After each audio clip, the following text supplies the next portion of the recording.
What's going on, everybody? Welcome back to the channel. So in my last video you seen that we got the junk out of Casper, the 393. Complete chaos. I mean, that thing was destroyed. Anyways, so one thing I've learned in all of these years of hot rodding is when you have a major failure like that, you need to check everything else out, because chances are it can do damage down the line as far as your drivetrain. What I'm worried about is the transmission, and I've seen it destroy pump gears and do other things inside of it. So we're going to do a tailgate teardown of the C4 that's in Casper today. Now, I've gotten a lot of comments about the C4 and that I need a C6 and all of that good stuff, but let me tell you, this is not your average C4. So don't think that this is a bone stock C4 that was in this truck. This C4 was completely built by Dynamic Racing Transmissions. It is their X2 Mite series, and this thing was the only C4 that could last in Casper. I should know, I went through 3 of them before we found this one. And the thing about C4s is once you have good hard parts inside of them, they typically don't break the hard parts. It's the clutch surface area that ends up being a problem.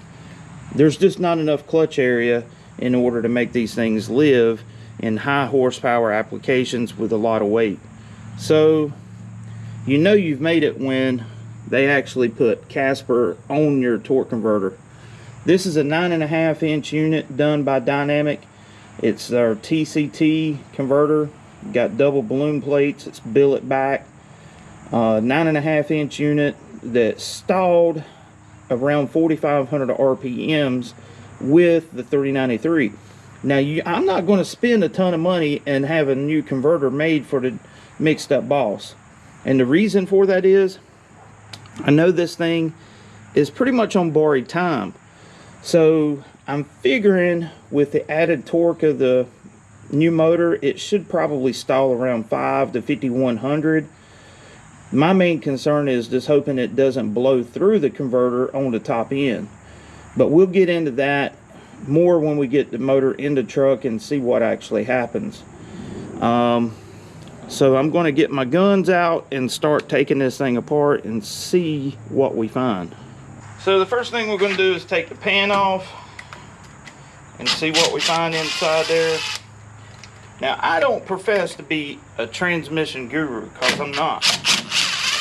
But when you do this sport or this hobby long enough, you end up having to repair things as things come up. The real magic in making a C4 work involves in the valve body, the clutch pack clearances, and all of that. And the timing of the band release and the clutch apply, that is all key to making a C4 a drag strip tear. But I can go in there and repair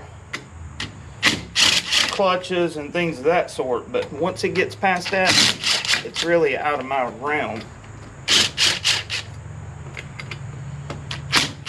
So sometimes you just have to do things out of necessity.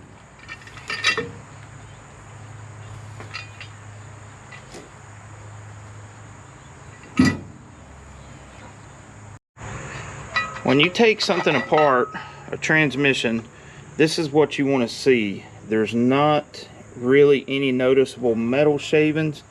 There's a couple speckles right there, but that's perfectly okay. One thing that I always do when I take these things apart, notice I put my name on it, and when I took it apart last time, so that I know when I took it apart. So basically, back in October 19, I took this thing apart and put new clutches in it. So you might be saying, well, why didn't you send it back to Dynamic? Well, to ship this thing back and forth to Dynamic and here gets pretty expensive. JR at Dynamic opened up to me about the clutch clearance that I need to use, and don't ask, because I'm not going to tell you. I was sworn to secrecy. So just know that when I take it apart and I see the clutches and how they are, I'll be putting them back to the specifications that JR at Dynamic uses, and using the band settings that he recommended, so that this thing operates just as good as it did when it left Dynamic Racing Transmissions. So my next order of business is taking the valve body out.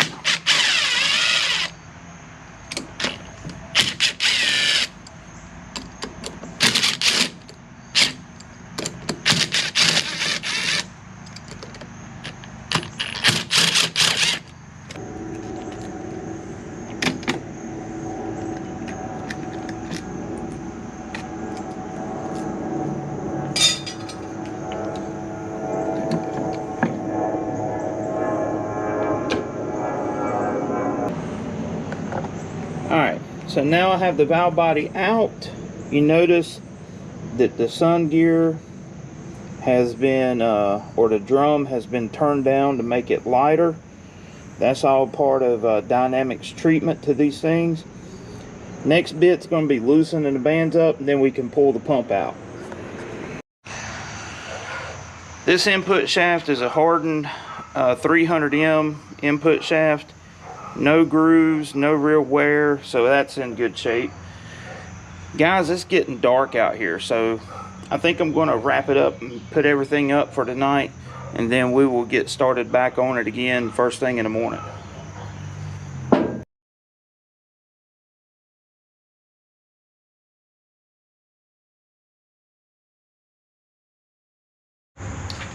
Alright, so it's Saturday morning. I'm out here. It's September 11th.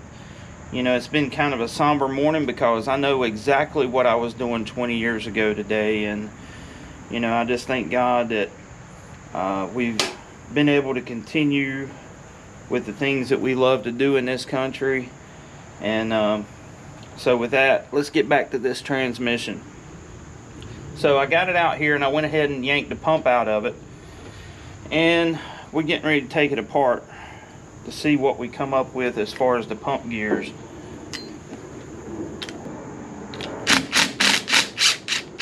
Hopefully everything is good, but you just never know.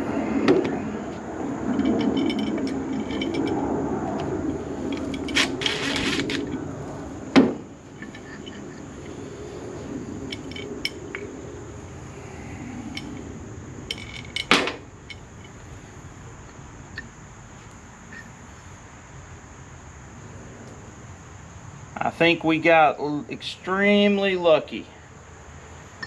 Everything looks the way it should. Nothing going on there.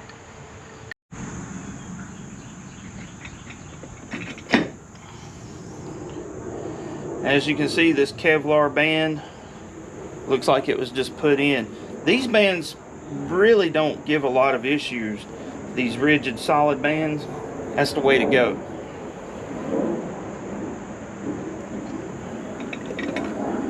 Here's the drum. Alright, before I take the clutch pack out of it, notice that the bushing in here looks extremely good. No scoring, so that's a good thing. Take a pick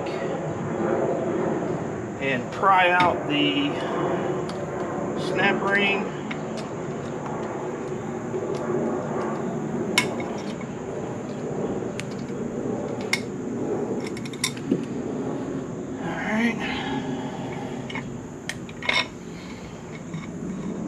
See what we have here.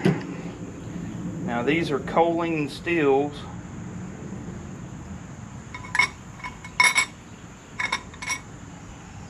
And these are actually Rebestos clutches, which, yeah, they're pretty much toast. But given that this thing had probably 5,000 to 6,000 street miles and probably 50 passes down the track, I would think that's typically normal. I know that In the Mustang, when I had the C4 in there, yeah, you can see the grooves are completely gone off of the clutch face. The steels actually look pretty good, but getting back to the Mustang, we would get about 40 to 50 passes down the track before we had to put clutches in it. And this clutch is tiny compared to a C6 clutch or a Turbo 400, anything like that. So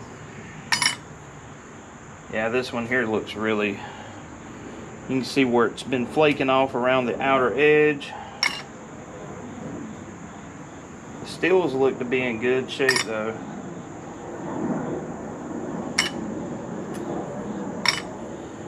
And another thing with Dynamic, they use a 6 clutch pack in the Direct and in the Ford. So that's a good thing. You gotta have as much clutch area as you possibly can go. I have ran clutch packs with 7 clutches in it, but the problem becomes the clutches and the steels are so thin that they warp with heat. So yeah, you're gaining friction area, but it's to no advantage because it'll warp. So that's out. And if you've ever seen a transmission come out, you know, there's not really much to it. You notice here that this has a solid drum where the input shaft goes in. They weld up these kidney bean holes. Now this here is your Ford clutches. So let's see what they're looking like. They are normally, from my experience, they normally look better because they're always under apply. This clutch pack here has to go through release and apply during shifts. Yeah, see these clutches here, they practically look brand new. Steels look brand new. So yeah, that's no issue there, which is a good thing. Another thing to check, get it out of here, is the bevel spring, making sure that there's no cracks in it, because they will crack and split. Bevel spring, and this is the spring that actually does the applying on the Ford clutch pack.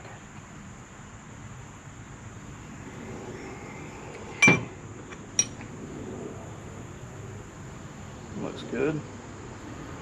No real heat or witness marks. I mean, it looks practically like I just put it in there. Got one little hot spot, but that's no big deal.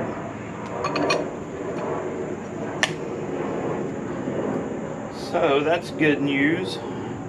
Looks like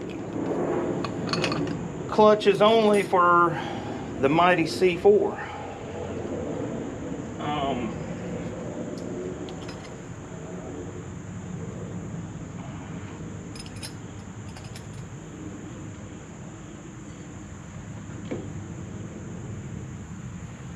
This transmission has been fully rollerized. It's got Torrington bearings in all of the major locations.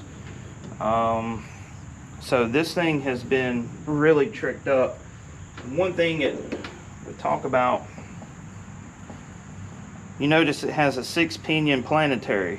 Most people would tell you that they eat up a lot of power, or they eat up more power, but these actually have Torrington bearings behind the gears themselves. Most of the aftermarket 6-pinion planetaries do not have that. They just have thrust washers, and so yes, of course, that's going to add more friction.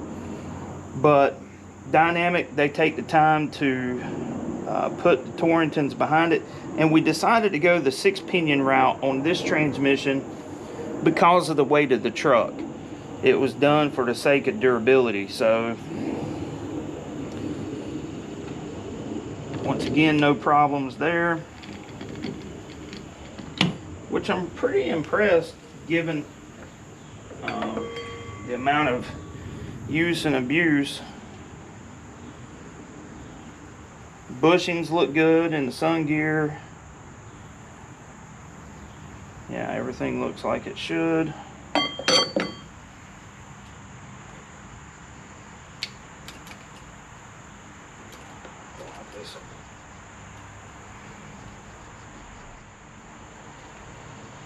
Now, if I had half a brain, I would probably have this standing up on its end, but then I wouldn't be able to film it for you guys. Yeah, you notice rear planetary has Torrington bearings on both sides, so that's like it should be. And you want to feel for, well, you don't want to drop your bearing, but you want to feel, make sure you don't have any play in the planets themselves.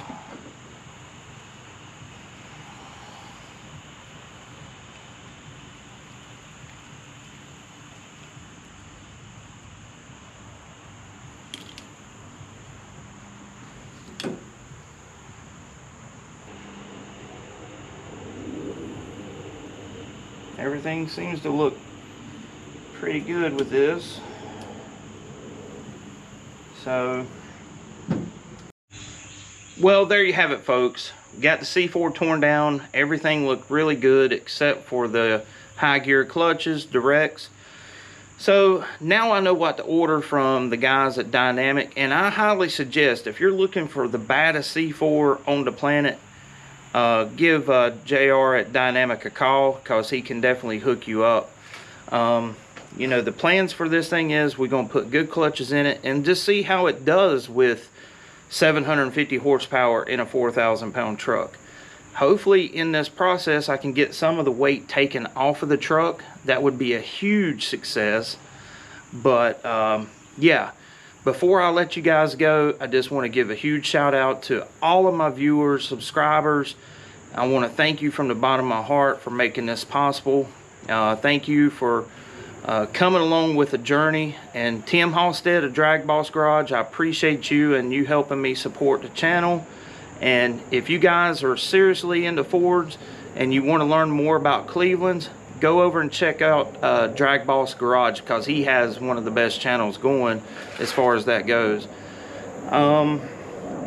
So yeah, I've got to get these parts ordered and get this mess cleaned up, get the parts put up. Normally I don't take things apart until I'm ready to put things back together, but sometimes you have to take things apart to see what you need to order, right? And that's the case with this. So until next time, this is Andy from Unity Motorsports Garage. I'll catch you later.